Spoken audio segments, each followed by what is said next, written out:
Here's how you can start making money online from your phone, and don't worry, it's super simple. So pay attention. And what we're going to be doing is we're going to be selling custom t-shirts, custom hats, custom clothing at no cost to us. So to get started, you're going to have to pick a topic people are interested in, right? So a lot of people are dog lovers, a lot of people have pugs. So I'm going to make a design about pugs. Now, once you picked your topic or your niche or whatever you want to start creating clothing about, you're going to head over to canva.com. It's just a free graphic design tool that we're going to use to create our images. Now, once you're in here, it's time to get creative, right? It's time to create a design we think that people will buy. Now, this is the design I came up with for the pug niche. It took me about 3 seconds. All I did was take an image and put Pug Life under it.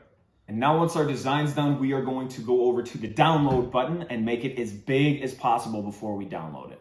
Now, once you have your design downloaded, go over to redbubble.com and create an account. And once your Redbubble account's created, you're gonna hit add new work and upload your image.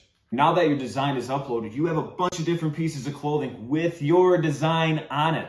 And all you have to do now is promote and sell at no cost to you. So whenever somebody makes a purchase, you get paid. Now, this is a good way to start making some money online, but if you wanna learn my favorite way, go ahead and check out the link in my bio.